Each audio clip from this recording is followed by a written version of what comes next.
જ્ઞાની વ્યક્તિ હોય, કોઈ શિક્ષિત વ્યક્તિ હોય, એની પાસે બેસો તો સારી સારી વાતો કરે, અને કોઈ અજ્ઞાની વ્યક્તિની પાસે જઈને બેસો તો કે એ રીતની વાતો કરે. એટલા માટે કહ્યું છે કે જ્ઞાન વગર સ્થૂળ ધ્યાન સિદ્ધિ મળતી નથી. અને મેળવવા માટે રામાયણની અંદર લક્ષ્મણને કહે છે, તાપ તીન અતિ પ્રબલ ખલ ક્રામ કોદ અરુ લોભ મુનિ બિયાણ ધામ વન करई निवेश महु छोर. लोभ की इच्छा दंभ बल, काम में केवल नारी, क्रोध में पुरुष वचन बल, मुनिवर कही विचारी. जगत एक जगदीश छे, जगत અને જગદીશ અલગ નથી.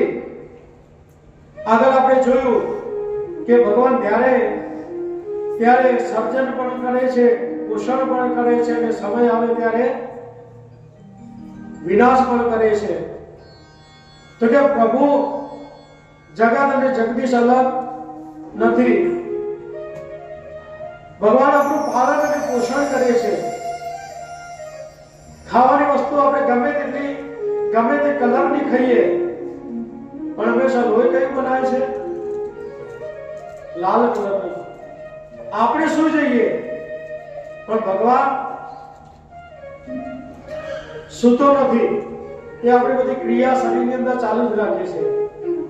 ખાધા પછી પચાવવાનું કામ કરે, હૃદયને ધબકવાનું કામ, આ બધું એ પરમાત્માનું કામ કર્યા કરે છે.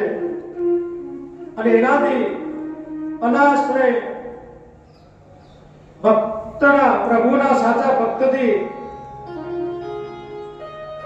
લોક કલ્યાણ થાય આપણાથી, એ બતાવે છે સુખદેવજી મહારાજ પરીક્ષિતને કે માર્ગની અંદર ગમે તેટલા મુશ્કેલીઓ આવે, પણ મુશ્કેલીને પાર કરવી પરોપકારાય નદીઓ વહે છે જેમ, એ પાણી કોઈ દિવસ ટકતું નથી. અને જે પાણી વહેતું હોય એ જ શુદ્ધ હોય. જો ભરી રાખવામાં આવે તો શું થઈ જાય? અંદર કાદવ અને કિચડ થઈ જાય. પણ સરિતા જેમ વહેતી રહે એમ પવિત્ર રહે છે, એનું જળ પવિત્ર રહે છે.